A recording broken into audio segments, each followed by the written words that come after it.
is Kinematics Part 2, which is Uniformly Accelerated Motion 3-4. So 3-3 and 3-4, I kind of put them all into one big section, but this definitely has the most problems that there are to work on. Now, when we're in class, we would have more time to work on these perhaps, but I'm going to just ask you to try and do number 1, 2, 4, and 5 for your assignment.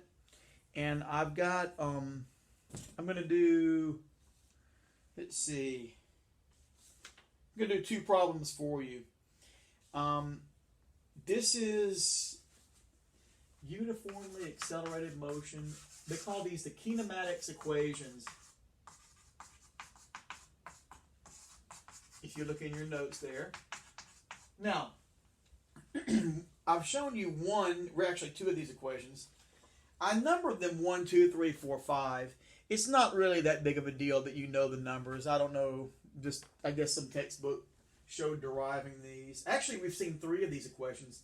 The first one you've seen in the last chapter. The velocity is displacement divided by time.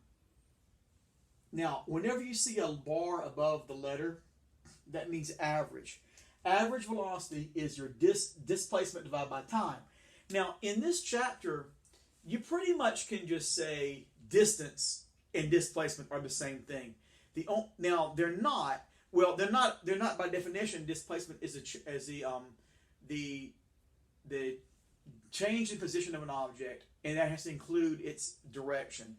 So, in this chapter, and pretty much from here on, the direction will either be positive or negative. We'll just talk about either going in the positive direction, x direction, or the negative x direction. Now, if we're dealing with the vertical, the y direction, that would be, it's still going to be positive or negative y. It'll be up or down. Up might be positive, down might be negative, okay? Well, right, or we'll say going to the right will be positive and the left negative when you draw, like drawing horizontally on the horizontal axis. So anyway, this is displacement over time. Technically, this is what velocity is. Average velocity is displacement divided by time. However, you're going to be seeing the word distance in this chapter all the time. So when it says distance, that's okay, but it'll be a positive or a negative distance. It's pretty much always going to be positive. So you're not going to really see that very much. Now, it'll come into play in the next section after this first quiz section. All right, the other equation you've already seen is this one. And I showed you this in the last unit, in the last lesson, I'm sorry. So again, we assume the instantaneous acceleration, the acceleration at any given moment will always equal final minus initial velocity divided by time, because acceleration is constant. All of these equations are going to only be true under constant acceleration. Now, in a more advanced class, an AP class, we would show how you would derive these equations, but I'm not going to really get into that. I'm not going to at all. I'll just tell you that this is the number 1 equation I would always go to. In any problem, you want to see, am I able to use that equation? Now, this one is not used as much. Then the other equations are, let's see, average velocity is V initial plus V final divided by 2. This is written incorrectly in your notes. Your note says V final minus V initial over 2. That's no. Well, you can say initial plus final or final plus initial, but it's a plus divided by 2.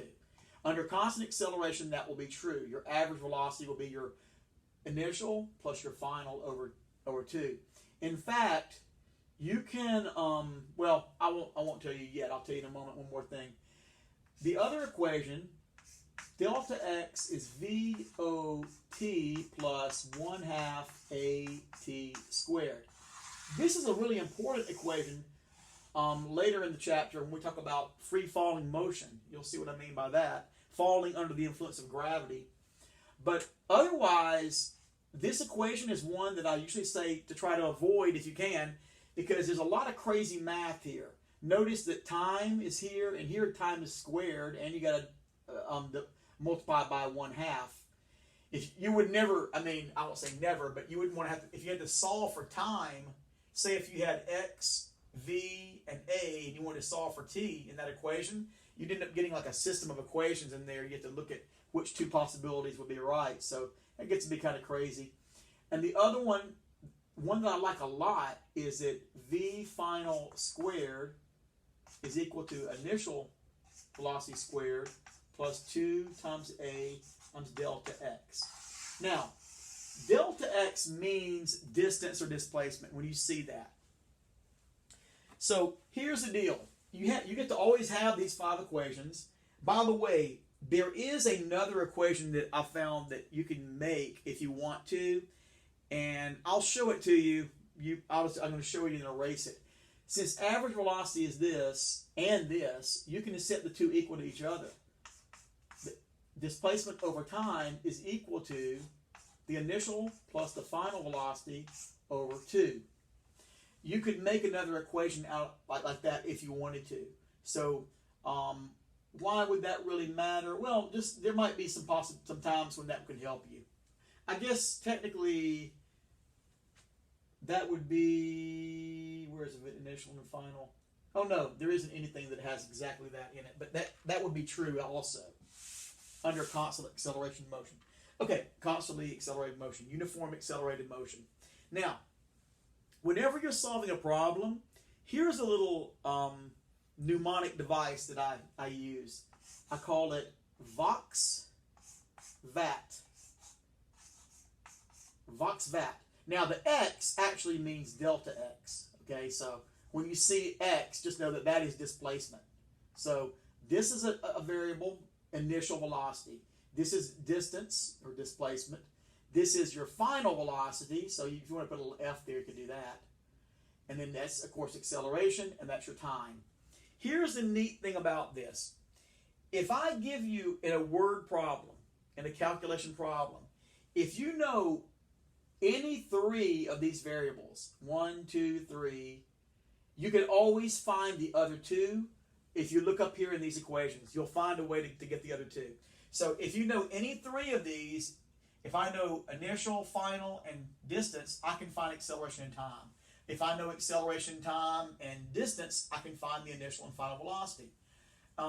Some of these, let me see, 1, 2, 3, 4. Yeah, every equation pretty much has 3 or 4 variables in it. Some of them have, this one has 3, like time, acceleration, and then, no, that has 4 also. They all have 4 pretty much. This one has 3, this one has 3, and okay, well anyway, let me just move on and show you.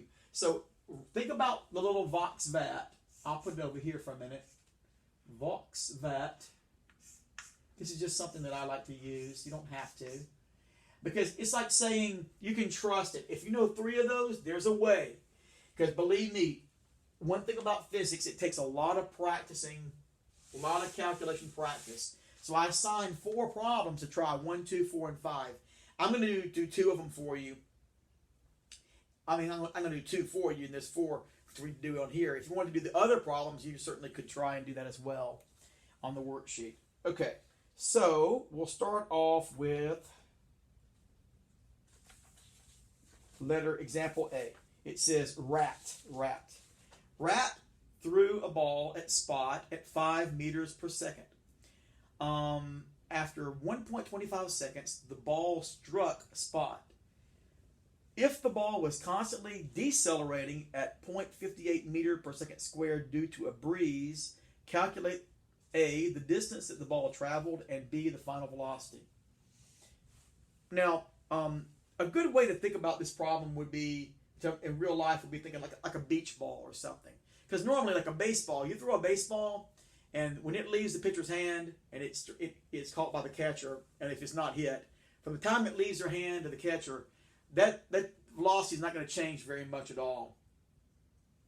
But for a beach ball, that would be different. If I had a beach ball and I like batted it, like volleyed it, like just like this, hit it like my fist, you know, at first for about a half a second or something, it'll move, but then it'll go slow. It'll be like boop, then it'll slow down from the air, air resistance against it. So that's what's going on. So they imagine they hit a beach ball at somebody, and it says that they're about, oh, it doesn't tell you how far apart they are. You got to figure that out. Okay, so here we go.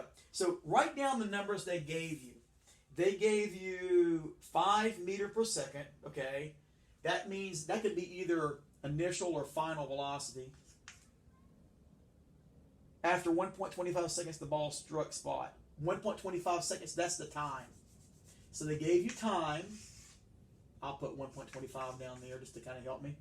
All right, the ball struck spot. If the ball was constantly decelerating at 0.58 meter per second squared. When you see a number like that, 0.58 meter over s squared, that's a dead giveaway. That's obviously acceleration. Okay? So we know acceleration. Then it says, okay, calculate the distance it traveled. They want you to find x, well, actually delta x. They want you to find delta x, and they want you to find the final velocity. Oh, it even says final. So you know that that other number is the initial. So it wasn't really worded real clearly here, but he threw a ball at spot at a velocity of 5 meters per second. So when it left his hand or hit or whatever, it was going 5 meters per second.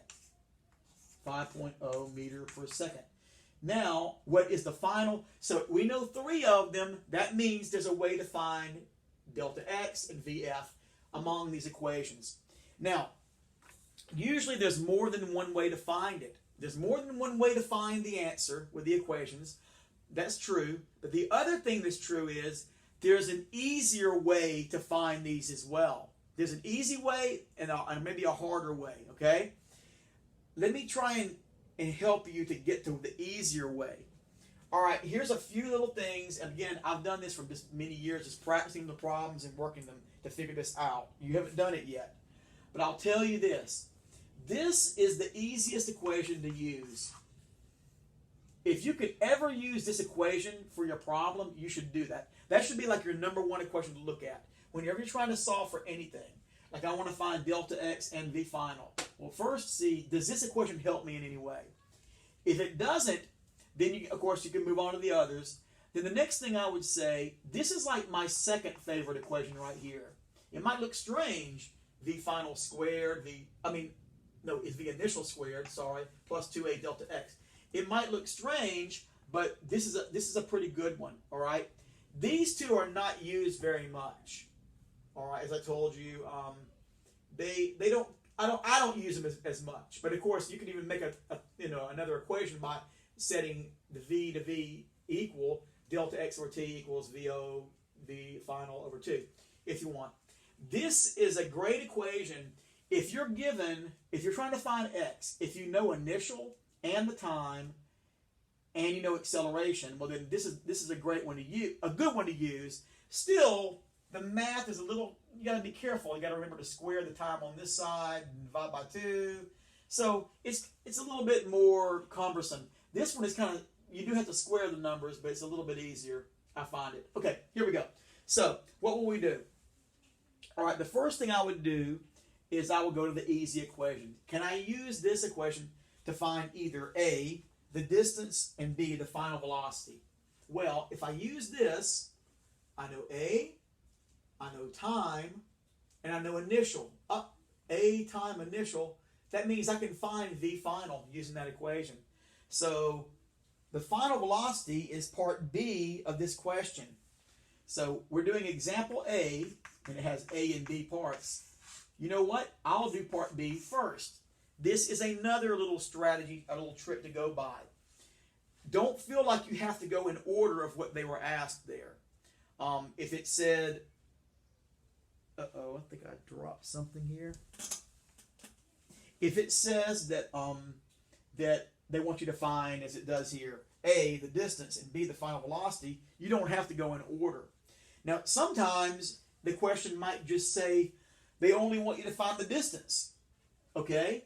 Well, if that were the case, if they just said only find the distance, like if I did that on a quiz or something, just find the distance. Well, when you look at this, you say, well, hey, look, I can easily find the final velocity.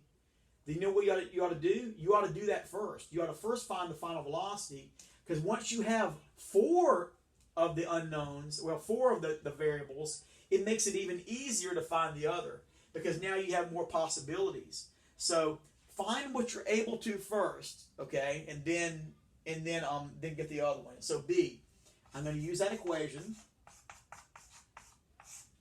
and so V final is, we don't know, but we know acceleration is. Now, I didn't write it down correctly here all the way. It's negative. It says decelerating at 0.58. That means it's going negative 0.58 meter per second squared equals the final velocity minus the initial is 5.0 meters per second. And your time is the elapsed time, 1.25 seconds.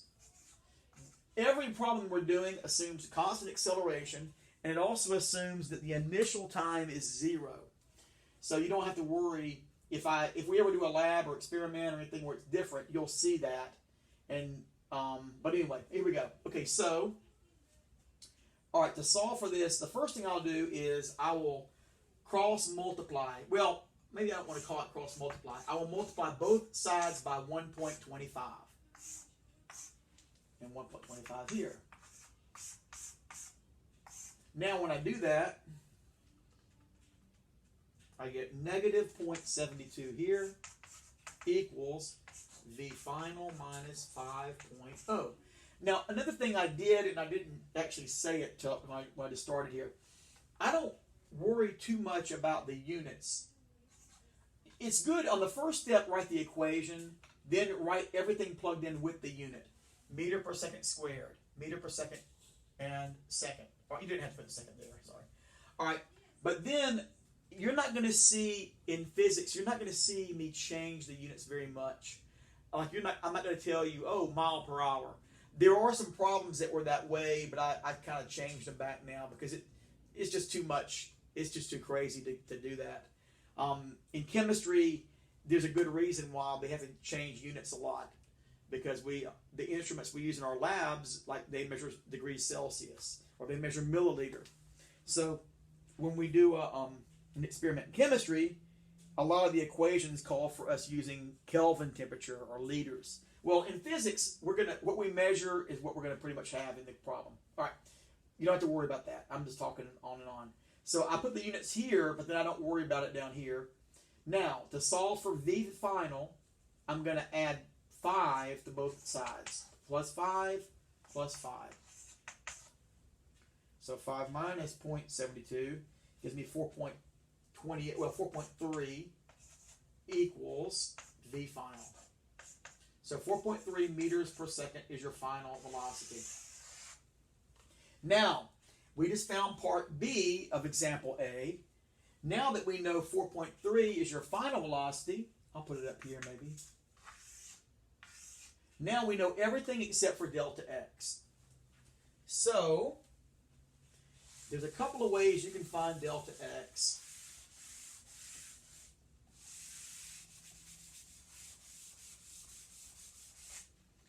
You absolutely could use this equation if you wanted to, because you know everything. You know initial, you know time, 1/2, and you know acceleration, and you know the other time again, and squaring it. But it's just a little bit more cumbersome. I think it's better to use that one. This is what I like to go with. V final squared equals V initial squared plus 2a times delta x. All right, so V final is 4.3 meter per second, and it needs to be squared. The initial is 5.0 meters per second, and it is also squared. 2 times acceleration is negative 0.58 meter per second squared. And delta x, we don't know. So that's the one we're trying to find. Okay, so if it makes you feel better to just put x there, like all the algebra, you're just trying to solve for x, okay? But I will keep it delta x. But if you want to just put an x there to help you, and then they come back at the end, just tell me that it was delta x. Now, next step is to square this. 4.3 squared is 18.5. 5 times 5 is 25. I'll just put, oh, I'm sorry. 18.5, you know, it's actually better if I put 19, I think. I could put 18 or 19, but I'll put 19 here. 25, because I only have 2 sig figs. And then on this side, negative 2 times, negative 58.58 negative times 2 is negative 1 point, I'll do it this way, negative 1.2 delta x. All right, negative 1.2 delta x. Now, so you could turn that to minus 1.2x if that helps you. Maybe I should just write it that way or rewrite it down the next step. But oh well, it doesn't matter. I'll do it on the next step. So I'm going to isolate this. So I'm going to take 25 from both sides. 19 minus 25 is 8. I remember 14. 4. 6. My brain. I started saying it right. All right. Negative 6. 19 minus 25 is negative 6. My brain just, oh my gosh, just went out.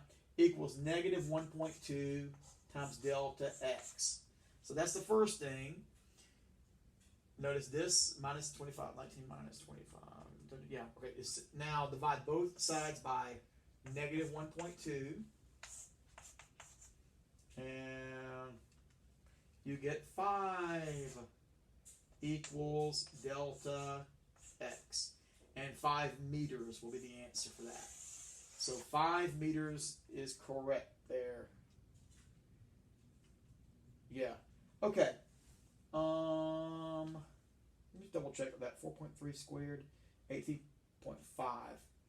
Well, I rounded it to 19. Sometimes, if you get somewhere near that number, it will be okay. All right. So that's pretty much what you need to do. If you feel pretty good about it, you can try to go and do the problems right now. But I will also do one more example. Or you might try and do some problems now if you're watching the video, and then some problems later on. Take a break, come back, and then watch me do another one here. Okay, let's see here. The next problem says B. Okay, and I'm going to start off again with my little chart. Vox that. I mean, the O is just a not sign. I mean, that's a final velocity. Okay. Problem B says, from a velocity of 2.88 meters per second, a truck accelerated to 27.4 meters per second over a distance of 62 meters. Calculate A, the time it took to accelerate, and B, the acceleration. So, from 2.88, it accelerated to 27.4. So that's telling you 2.88 was your initial velocity.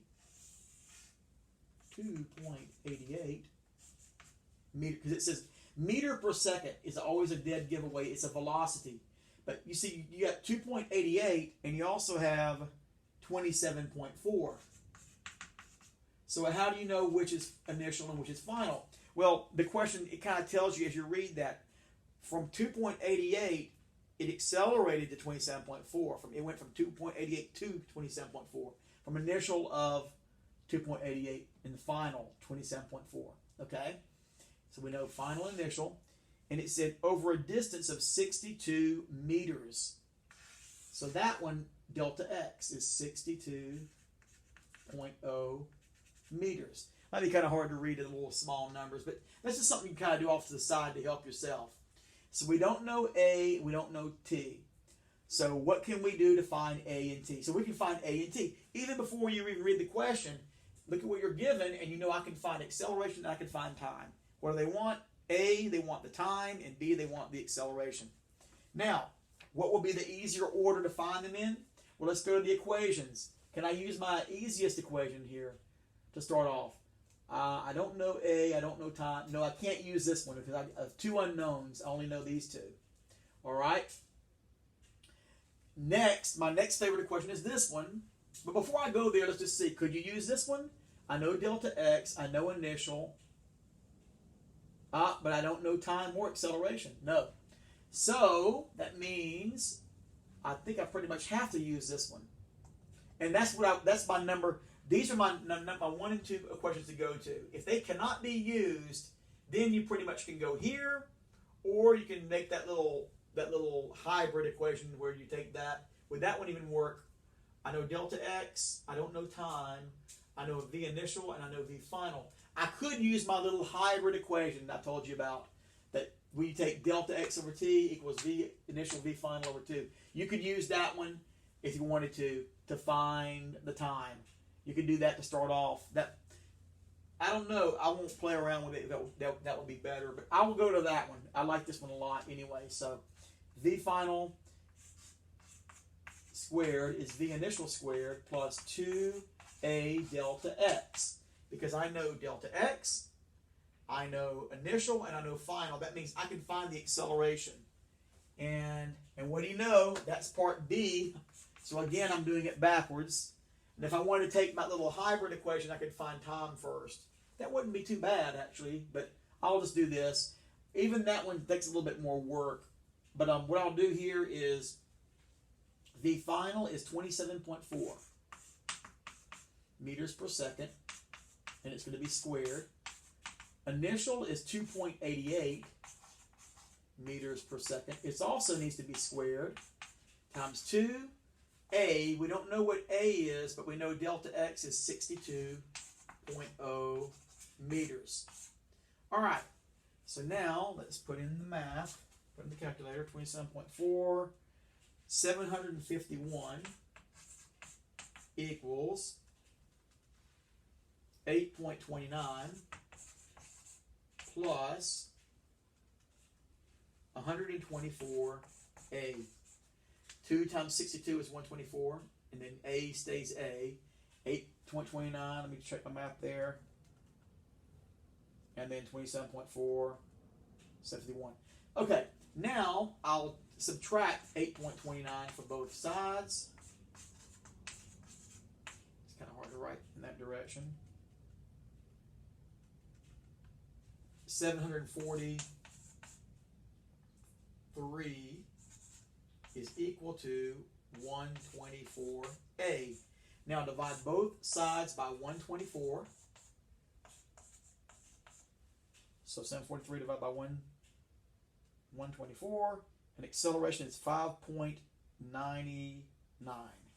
So 5.99, does that turn up? Yeah, equals the acceleration. It's meters per second squared. Does that all come onto the screen? It might come off a little bit. 5.99 meter per second squared is the acceleration. So 6, pretty much it's 6. 5.99.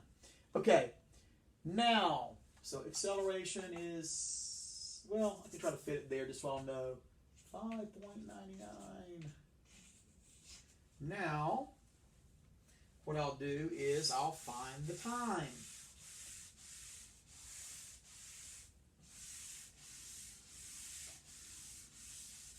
And to find the time, remember, what's the number one equation? I go to that one. And now you can use that one because you know the acceleration. So the acceleration is 5.99 meters per second squared equals, the final was 27.4 meters per second minus 2.88 meters per second divided by the time, which was, we don't know. We're trying to find the time, okay? So, cross multiply 5.99t. Sometimes, I forgot that t, is that how it is? Yeah. Sometimes they write t like that. You know, the little, one of the fonts does it that way. That way you don't think that it's, you don't think it's a number or something, or I don't know, or a plus sign or whatever. I don't know. That stands out more. You don't have to do it that way. 5.99 times t, because I'm just multiplying each side times t. I don't know if I'm going to do t that way or not, but oh well. 5.99t equals 27.4 minus 2.88. So 27.4 minus 2.88 is 24.5 Now divide both sides by 5.99 to solve for t. And time is 4.09 seconds. 4.09 seconds. All right, well, that'll be all. So what you can do is you can work on those problems and do the best you can. I'll see you guys, and we'll go over them in class. All right.